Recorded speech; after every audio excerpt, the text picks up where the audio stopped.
खुदाया जिस तरह रोशन है तारे, इन्हीं जैसी मुझे भी रोशनी दे।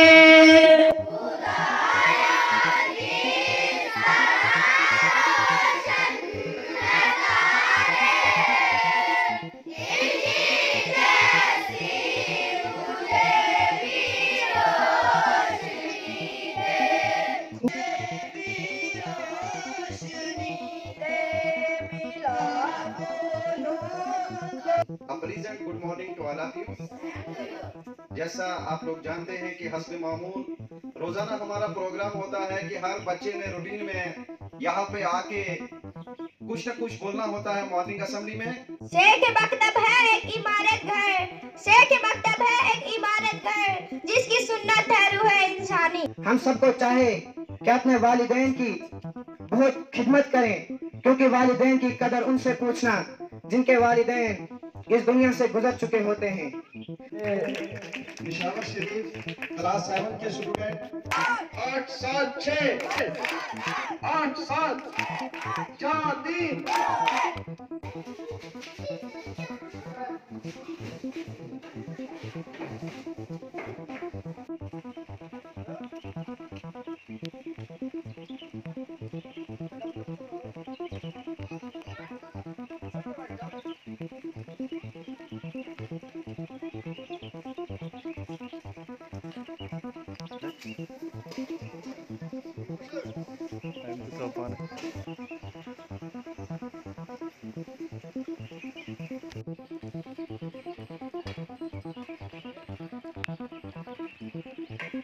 वो अच्छा है तो भी अच्छा है, बुरा है तो भी अच्छा है। मिजाज इश्क में अब हुनर देखे नहीं। बहुत मजबूर किया आपने मुझे मुंह खोलने, बहुत मजबूर किया। उसने एक डब्बा हमें पीछे लगा दी, ये मशीन है, ये डब्बा है, इसको सुबह के अंगूठा लगाना है। क्यों हुआ ऐसा? अस्सलाम वालेकुम, आदाब मोअज़्ज़ज़ सामीन व नाज़रीन, फरीद अहमद नाइक आप सभी की खिदमत में हाजिर है। आप इस वक्त हमें देख रहे हैं द जनाब टाइम्स पर। आप सभी का खैर मकदम करता हूँ इस उम्मीद के साथ कि आप सभी खैर आफियत हैं। मोअज़्ज़ज़ सामीन व नाज़रीन, तालीमी जोन गुन्ना के एक गवर्नमेंट स्कूल में मौजूद हूँ और स्कूल का नाम गवर्नमेंट यूपीएस आसिसी जो कि तालीमी जोन गुन्ना में आता है। मेरे हाथ में एक शनाख्ती कार्ड है, एक बच्ची का है, और यही वो कार्ड है जिस कार्ड को देखकर मैं यहाँ पर आया।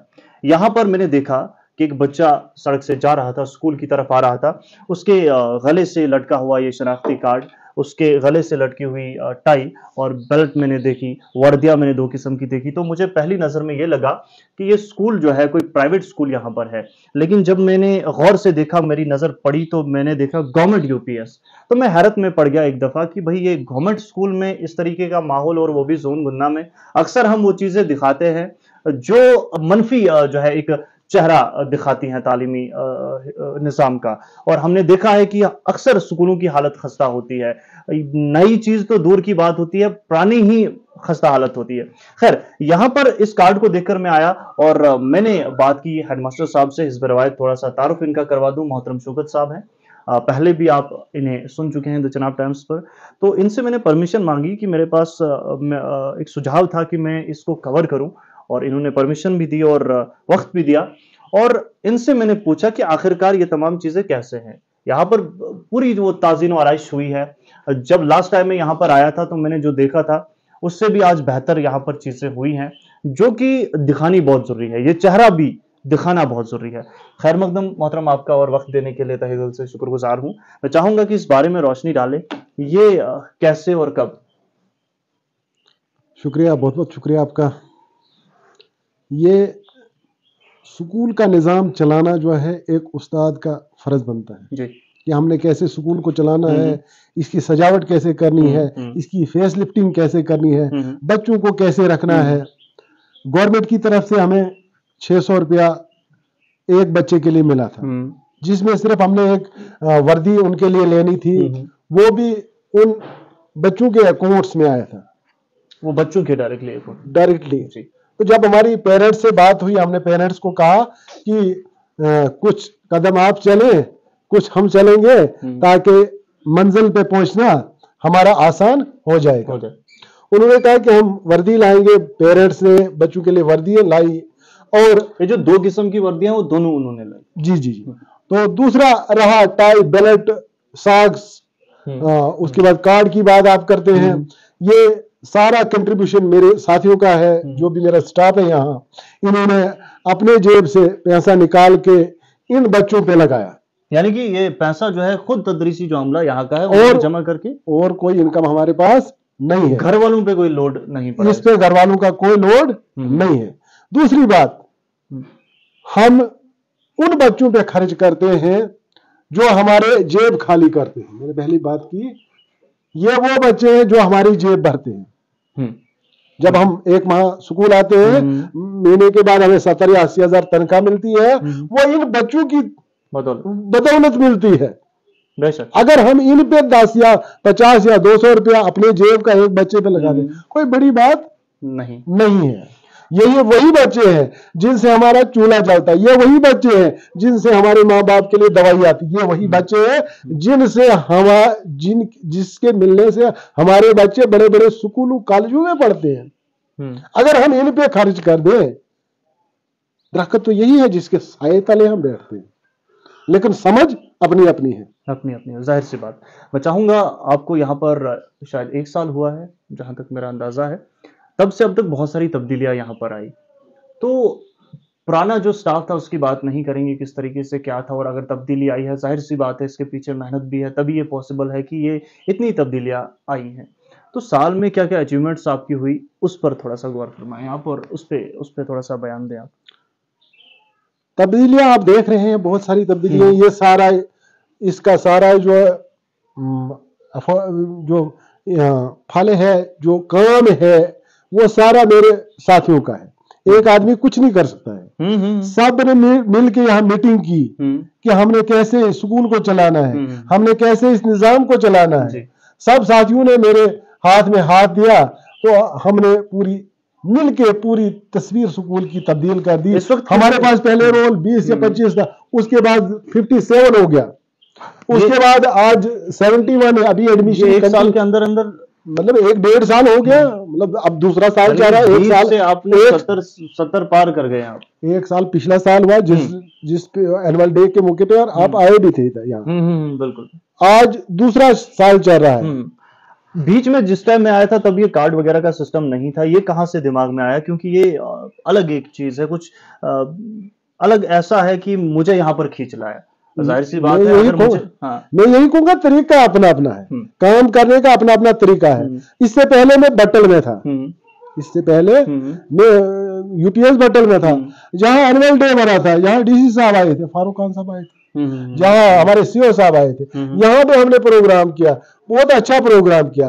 लेकिन ताउन मेरे साथियों का था, ताउन मेरे गांव वालों का था, ताउन मेरे जो यहाँ की वीएलसी कमेटी है, यहाँ पर जो वालिदैन जिनके ये फूल हैं यहाँ पर ज़ेर तालीम है, उनका कितना साथ रहता है, कितना कोऑपरेशन रहता है उनका, जो भी आप कदम उठाते हैं, जैसा कि आपने कहा मीटिंग आपने पहले बुलाई, बाद में भी आपने मीटिंग का जिक्र किया, तो कितना ताउन उनका रहता है? वालिदैन का बहुत अच्छा ताउन रहा, काफी अच्छा ताउन। बहुत सारी जगहों पर सुनने को मिलता है, मेरी बहुत सारे हेडमास्टर साहिबान से बात होती है, उनका ये कहना होता है कि भाई वालिदैन का ताउन नहीं है, जब भी हम मीटिंग बुलाते हैं कोई आता नहीं है। तो यहाँ पे ऐसा है? नहीं, यहाँ पे ऐसा मैंने नहीं देखा, क्योंकि जब इंसान अच्छा करेगा, इंसान अच्छा करेगा तो अच्छा ही मिलता है। वो अच्छा है तो भी अच्छा है, बुरा है तो भी अच्छा है। मिजाज में आप हुनर देखे नहीं। अगर हम इन चीजों की तरफ देखेंगे कि मैंने आज 60 पेरेंट्स को बुलाया था, 10 ही आए जी, मैं मीटिंग नहीं करूंगा। अगर एक आए फिर भी मीटिंग करनी है। 1 से 2 हो जाते हैं, 2 से 10 हो जाते हैं, 10 से 20 हो जाते हैं, और 20 से फिर 100 भी हो जाते हैं। मैं कहूंगा कि एक ही बार बड़ा जमगट्टा जी, बड़े नारे, ये लीडरशिप ही नहीं है, ये उस्ताद है, नरम मिजाज, नरम लहजा। आपने एक बहुत गहरी बात कह दी, ये लीडरशिप नहीं है, ये उस्ताद है। बहुत गहरी बात है समझने के लिए। उस्ताद लीडर भी होता है, लेकिन लीडरशिप आपने जो एक इसमें वजाहत तो नहीं जाऊंगा, एक बहुत गहरी बात है कि लीडरशिप एक अलग चीज है, एक उस्ताद नरम होना चाहिए। तो क्या लगता है आपको कि क्यों आखिरकार इस तरीके का निज़ाम, आपने बहुत सारे स्कूल देखे होंगे, तालीमी ज़ून-गुन्ना की हम बात करें तो खस्ता हालत भी है और फिर एक्सक्यूजेस होते हैं अलग बहुत मजबूर किया आपने मुझे मुंह खोलने पे, बहुत मजबूर किया। अगर इंसान को मौत याद होती है कि मुझे वापस जाना है तो वो काम करता अपनी शर्म से। जब हम भटक गए, मैं अपनी बात, हम भटक गए, अल्लाह ताला अपने जलाल में आ गया, खुदा अपने जलाल में आ गया, उसने एक डब्बा हमें पीछे लगा दी, ये मशीन है, ये डब्बा है, इसको सुबह के अंगूठा लगाना है। क्यों हुआ ऐसा? जब निजाम बिगड़ गया तो कहते कहीं खुदाई तो है जो इस पूरे निजाम को चला रहा है, जो मुझे और आपको सांस लेने का मौका दे रहा है, बस, है ना। लेकिन हमने उसको भी छोड़ दिया, हमने उसको भी छोड़। अल्लाह ताला अपने जलाल में आ गया और उसने एक मशीन, इंसान को ये शऊर दिया कि भाई मशीन तैयार कर ले जो इसको, इस मेरे मुलाजिम को जकड़ के रखेगी। डॉक्टर 4 यानी कि इंसान की बनाई हुई एक तखलीक को इंसान के ही पीछे लगा दिया और वो अब इंसान को जो है नजरसानी कर रहा है। तो ये कहीं ना कहीं आपको लगता है कि ये कोताही हम इंसानों की ही है? कहीं ना कहीं हम अपने फराइज़ मनसबी को खुशउस्लूबी के साथ निभाने में कोसों दूर हो रहे हैं, तो ये नतीजा है कि मशीनें अब हमें देखेंगी। साहब मैं ये कहूँगी कि बारिश पड़ने से पहले आपने चिकड़ देखी है, और रास्ता साफ होता है। जब बारिश पड़ती है चिकड़ उठती, हवा चलती है, धूल उठती है। खैर वापस हम मौजू पे आएंगे, तो मैं बात करूंगा, मैं बात कर रहा था आईडी कार्ड की। तो आईडी कार्ड के बारे में मुख्तसर मुझे बताएं, क्या आपने ये प्राइवेट स्कूल को देखकर आपने सोचा कि थोड़ा सा यहाँ पे कर लें, या फिर इसके पीछे कुछ कहानी है, इसका कोई मकसद? तारीख गवाह है, मेरे पास वीडियो क्लिप है। 2006-07 में मेरे स्कूल में गवर्नमेंट यूपीएस बटल में आईडी कार्ड थे। अच्छा, ये उस टाइम की बात? 2006-07 की बात है। 7 में मैं धानोड़ी में था। अप्रैल 2007 में मैंने ज्वाइन किया है यूपीएस बटल में। 8 मतलब 7 के अक्टूबर नवंबर में हमने वहां कार्ड दिए थे, वहां टाई बैलेट दी थी, जिनकी अभी मेरे पास सीडी है अभी तक। तब उस वक्त मोबाइल नहीं थे। यानी कि क्योंकि आईडी कार्ड जो काफी ज्यादा जरूरी होते हैं, बहुत छोटे छोटे बच्चे हैं, अगर कहीं भटक जाएं तो इनसे शनाख्त होती है। आपने नंबर भी यहाँ पर दे के रखा है, तो नंबर पे कांटेक्ट करके इंसान आराम से इस पर, ये काफी जरूरी चीज है। तो पैगाम क्या रहेगा उन टीचरों के लिए, मैं चाहूंगा, क्योंकि जो यहाँ पर मैंने देखा बहुत कम स्कूलों में, बहुत कम, मतलब जो कि मैं 1% कहूँ तो उतना ही है, बाकी जो है उनके लिए क्या पैगाम रहेगा? क्योंकि बहुत से ऐसे उस्ताद हैं, मैं कह रहा हूँ, एक इन्हीं का दफ्तर है, एजुकेशन डिपार्टमेंट ने बनाया है, पैसे उसका लगा है, मैं इसी में बैठकर ये कहूंगा, बहुत सारे ऐसे उस्ताद हैं जो ये समझते हैं कि हमने सुबह जाना है, अंगूठा लगाना है और शाम को फिर अंगूठा लगाकर हमने वापस आना है। बीच में क्या होता है, बस वो रूटीन, वो उनका दिल वहां पे नहीं लगता है। ऐसा है, चाहे उनकी तादाद 1% है या 2% है, लेकिन ऐसा है। उनके लिए क्या पैगाम रहेगा आपका? मैं यही कहूंगा कि जो भी काम करना है इस नियत से करना है कि हमें ऊपर वाला देख रहा है, हमें कल जवाब दे ही होगी, वहां कोई किसी के काम नहीं आएगा।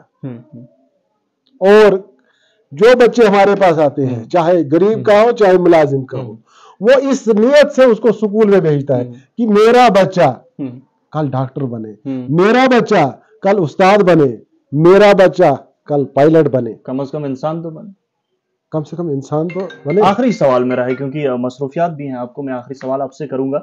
यहाँ पर मैंने देखा स्कूल क्लासेस में जाकर जो है किताबें बच्चों के पास थी, और बहुत सारे ऐसे स्कूल हैं जो ये कह रहे हैं किताबें नहीं आई हैं पीछे से, और हकीकत है अभी तक जो है पीछे से ही किताबें यहाँ नहीं जो है दी गई हैं। तो यहाँ से यहाँ इन बच्चों के पास किताबें कहाँ से आई? बिल्कुल नई किताबें मैंने देखी, तो ये कैसे हुआ? ये आप इस पर थोड़ा सा रोशनी डाल। ये सोच है, इंसान की सोच है। कितनी सोच एक उस्ताद में होनी चाहिए, ये इस पे डिपेंड करता है। अगर मेरी सोच ठीक है, मेरी नीयत ठीक है, तो मैं हर काम कर सकता हूँ। ये किताबें आपने देखी, ये उन बच्चों की है जो पिछले साल यहाँ मतलब 2nd में थे, अब वो 4th में 3rd में गए, 7th में थे, अब 8th में गए। उन्हीं बच्चों से हमने वापस ली और इन बच्चों को दी। अच्छा, ये पुराने जो पास आउट हैं उनसे आपने वापस लेकर जो है आगे? निजाम तो वही है ना, स्कूल वही है, ये कहाँ से आया दिमाग में अब? यही तो मैं कहूंगा ना, अगर हमारी नीयत साफ होगी अगर हमें काम करना होगा तो। कुल कितना तदरीसी अमला है यहाँ पे? हमारे पास 7 टोटल है, 8 है, एक फिजिकल टीचर है। और जो नए बच्चे जो है जिनकी एडमिशन हुई है, छोटे छोटे हैं, उनको किस तरीके से मैनेज किया जा रहा है? क्योंकि काफ़ी दिक्कत है। मैं जनरल सवाल करूंगा, हर स्कूल में जो है इस तरीके की एडमिशन्स हुई हैं जिन बच्चों की काफ़ी कम उम्रें हैं, और उन्हें किस तरीके से आप जो है प्ले वे मेथड से इस वक्त जो है डील कर रहे हैं? छोटे बच्चे को लाइन पे लाना बहुत मुश्किल है। जो छोटा बच्चा 2.5-3 साल का हमारे पास आ जाता है, तो हमने वक्त की भी किल्लत है, वक्त की भी किल्लत है। इसलिए मेरे उस्ताद, आप बायोमेट्रिक पे ऑनलाइन भी दे सकते हैं कि कोई दिन ऐसा नहीं है जिस दिन मतलब 9:30 बजे हाजिरी हमारी कंप्लीट हो जाती है। आधा घंटा सुबह जल्दी आ जाते हैं, 1 घंटा आधा घंटा शाम को लेट जाते हैं ये मेरे साथी। यानी कि कोशिश करनी है तो कुछ भी हो सकता है। मैं कहूँगा कि हमारा काम ही यही है।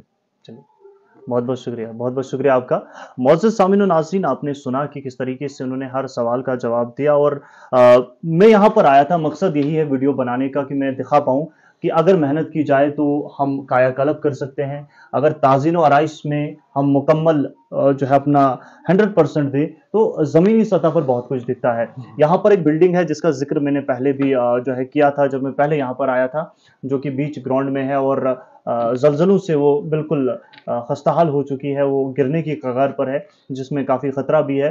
तो लास्ट टाइम जो है DPO साहब भी यहाँ पर थे और ZDO साहब भी थे, उनकी मौजूदगी में सवाल किया था और उन्होंने यकीन दहानी कराई थी कि इसको जल्द से जल्द यहाँ से जो है उठा दिया जाएगा। लेकिन अब तक मैंने यहीं पर वो देखा, जिसके बाद जो कंसर्न डिपार्टमेंट के CEO हैं उनसे मेरी बात हुई और उन्होंने एक बार फिर से यकीन दहानी कराई है कि अब जल्द से जल्द यहाँ पर जो है इस बिल्डिंग को उठा दिया जाएगा, क्योंकि ये खतरा बना हुआ है बच्चों के लिए और उस्ताद के लिए भी, क्योंकि ऐसी वारदात यहाँ पर हो चुकी है।